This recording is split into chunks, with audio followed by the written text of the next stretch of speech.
दादा हीरा सिंह मरकाम के आज पूरे संपूर्ण भारत में, देश और विदेशों में हम लोगों को जो मार्गदर्शन दिए हैं और गोंडवाना समग्र विकास क्रांति आंदोलन के तहत दादाजी ने जो हमें बताए हैं मार्गदर्शन, दिशा और दशा, निश्चित तौर पे साथियों मैं चाहूँगा कि मेरे नौजवान साथी, युवा युवतियाँ और बुद्धिजीवी और भी मेरे माता पिता हैं, मातृशक्ति पितृशक्ति, इस दिशा और दशा के तहत हमें चल करके काम करना होगा। साथियों 2023 में हम लोग सरकार बनाने की चुनौती करते हैं। दादाजी की जो मिशन है 1 to 10 बनाने की फार्मूला, मुझे लगता है कि 25 साल तक 1 to 10 करते आ रहे हैं और हम कोई भी राष्ट्रीय स्तर से लेकर के नीचे ग्राम स्तर तक के पदाधिकारी, एक पदाधिकारी 10 कार्यकर्ता आज तक नहीं बना सके हैं 25 साल में। साथियों मैं कहना चाहूंगा कि दादाजी की जो गोंडवाना समग्र विकास क्रांति आंदोलन है, इस आंदोलन के तहत सामुदायिक, सामाजिक, आर्थिक और शैक्षणिक, सांस्कृतिक हमारे लिए इन्होंने जो आंदोलन चलाया है पूरे भारत में, इस भूभाग में, निश्चित तौर से गोंडवाना समग्र विकास क्रांति आंदोलन के इस मुहिम के तहत यदि हम लोग काम करेंगे, सभी मेरे युवा साथी और बुद्धिजीवी जितने भी युवक युवतियाँ हैं जो पढ़े लिखे, तो निश्चित तौर पे हम लोग आने वाले भविष्य को साकार सकेंगे। साथियों मुझे प्रतीत होता है और भी मेरे पुराने जो युवा कार्यकर्ता होंगे या और भी युवतियाँ होंगे, 1 to 10 फार्मूला का जो चलता रहा अभियान, आज तक कोई बताए कि मैं 1 से 10 कार्यकर्ता बनाए हैं क्या किसी ने? जी बनाए हैं। जी बनाए हैं। कोई बना है तो बताइए मुझे, गिनती गिनाइए 1 to 10। कोई नहीं। तो मुझे प्रतीत होता है साथियों कि गोंडवाना समग्र विकास क्रांति आंदोलन के तहत हमें सामाजिक, सामुदायिक और आर्थिक, शैक्षणिक और सांस्कृतिक इन गतिविधियों के चलते हमें काम करना पड़ेगा। हम इस आंदोलन में चलते हैं, हम आर्थिक रूप से कमजोर हो जाते हैं। साथियों मैं आप लोगों का पैदा किया हुआ बेटा हूँ और मुझे आज भी महसूस करता हूँ कि आप लोगों की आशीर्वाद और कृपा से साथियों मैं अभी इतना बोलना केवल सीखा हूँ, लिखना और पढ़ना आज भी मैं नहीं जानता। हमारे सहदेव सिंह श्याम जी बोल रहे थे, मैं पीजी कॉलेज के अभी 3rd ईयर LLB के छात्र हूँ, स्टूडेंट। मैं 8वीं पास सिर्फ बोलना सीख रहा हूँ, पढ़ना और लिखना मुझे आज भी नहीं आता।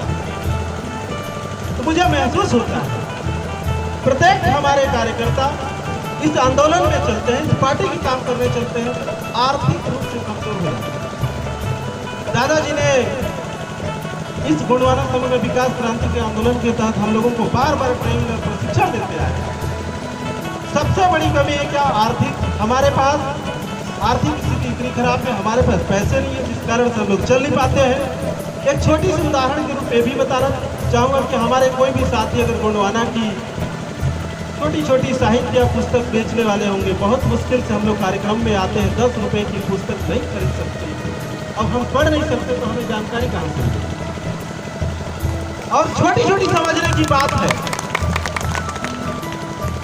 2023 की जो चुनावी रणनीति, राजनीति, जो चुनावी की बात करते हैं, सरकार लाने की बात करते हैं, साथियों सरकार आपके कदमों को छूने लगेगी राजनीतिक, लेकिन हम लोगों को करना पड़ेगा गोंडवाना समग्र विकास क्रांति आंदोलन के तहत। मुझे यहाँ लगता है कि अगर पेड़ से पैसा नहीं आते हैं साथियों, भारतीय रिजर्व बैंक पेड़ से पैसा नहीं आते हैं साथियों, मुझे यहाँ तक मालूम हुआ जब मैंने आपके द्वारा बोलना सीखा, तो आप लोगों की खून और पसीना से लंगोटी लगा करके जिस दादा ने इसके हल चलाते हैं, उनकी खून और पसीना से पैसा बनता है, जिससे पूरा देश चलता है और देश को रखता है।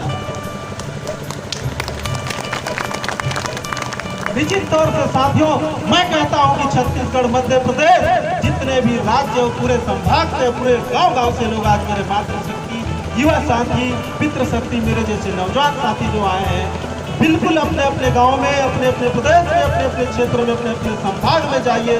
और मैं कहता हूं कि सामुदायिक और आर्थिक और सामाजिक हमारे जो आंदोलन उनको छेड़ दीजिए। मैं कहता हूं कि हमारे प्रत्येक गांव में या ब्लॉक स्तर में कम से कम एक अंडे की दुकान चले तो आपका दुकान हो, एक पान ठेला की दुकान चले तो आपका पान ठेला हो, किराने की दुकान चले तो आपकी किराने की दुकान हो, और कपड़े दुकान आपका दुकान हो। निश्चित तौर से मुझे जो सामुदायिक सामाजिक जो दर्शन का मतलब होता है देखना, अभी मरकाम जी बता रहे हैं, दर्शन का मतलब होता है देखना, हम एक दूसरे को देख सकते हैं। अब कब देखें? हमारी आर्थिक, सामुदायिक और सामाजिक जब तक इस तीनों रूप में हम लोग मजबूत नहीं होंगे साथियों, तब तक हमें समृद्ध नहीं हो सकते। और दादाजी ने बता रहे थे कि संसार में 7 प्रकार से सुख होते हैं, सुख, शांति और समृद्धि। अरे सुख कैसे मिलेगा? सुख मिल भी गया पर भी इंसान शांति नहीं है, शांति कैसे मिलेगी? प्रत्येक मेरे पढ़े लिखे जवान साथियों को सोचने की जरूरत है। सुख, शांति, समृद्धि, सुख भी मिला लेकिन वो व्यक्ति शांति नहीं है, और शांति नहीं है तो समृद्धि कहाँ होगा? तो अगर प्रत्येक ब्लॉक में और गांव-गांव में अगर हमारी दुकान हो, गांव में हो, गांव से ब्लॉक में हो, ब्लॉक से जिला में हो, प्रत्येक अपना दुकान हो और खरीदने वाले हम आप लोग हो, तो निश्चित तौर पे हमारी आर्थिक स्थिति मजबूत होंगे। और हम लोग जो है 2023 की जो चुनावी की घोषणा करते हैं, निश्चित तौर से हम लोग सरकार हमारे पैरों को छूने के लिए आएगा। इसी आशा और विश्वास के साथ मैं बहुत कम शब्दों में बोलता हूँ और बोल रहा हूँ साथियों, बहुत सारे बोलने के लिए है। तो निश्चित तौर से हमें आर्थिक रूप से हमें मजबूत होना है, शैक्षणिक में हमें अपने जो मानसिक रूप में हमें मजबूत कैसे होना है, इसके बारे में आप लोग चिंतन कीजिए, रोज कीजिए। हमें समृद्ध कैसे बनना है, धनवान कैसे बनना है, बहुत सारे चीज दादाजी बता चुके हैं प्रशिक्षण के दौरान पे। चिंतन कीजिए और करना शुरू कीजिए, क्योंकि पैसा देने वाले हम लोग होते हैं। जिस कपड़ा को हम लोग पहने हैं ना, आपका कपड़ा तो कहीं पे दुकान है, हमारे कपड़े की कहीं दुकान नहीं है, दूसरे का दुकान है, हम पैसा देते हैं, कपड़ा खरीदते हैं, माला माला बनता है। दादाजी बोलते हैं कि जब तक हमारे पास आमदनी की जरूरत नहीं होगा तो हम समाज की सेवा नहीं कर सकते। आमदनी की जरूरत नहीं, झरना, तब हम समाज का सच्चा सेवा कर पाएंगे जब आमदनी की स्रोत नहीं, आमदनी की झरना होना चाहिए। जैसे कि रखंडा जल प्रपात में जिस पानी बह रहा है, इस प्रकार से पैसे की बरसात होना चाहिए, तब हम समाज की सच्चा सेवा कर पाएंगे।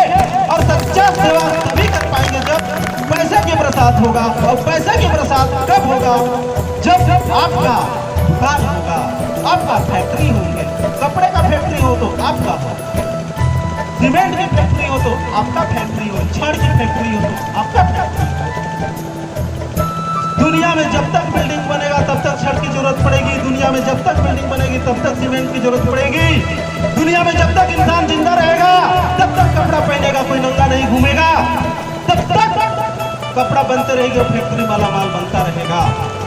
ये सारा फैक्ट्री और कंपनी आपके हाथों में हो साथियों। निश्चित तौर से मुझे 100 नहीं 101% विश्वास लगता है कि 2023 की सरकार आने में आपके पैर चलने लगेगी। इसी आशा और विश्वास के साथ में मैं अपने वाणी को विराम देता हूँ। आप सभी के चरणों में मेरा सादर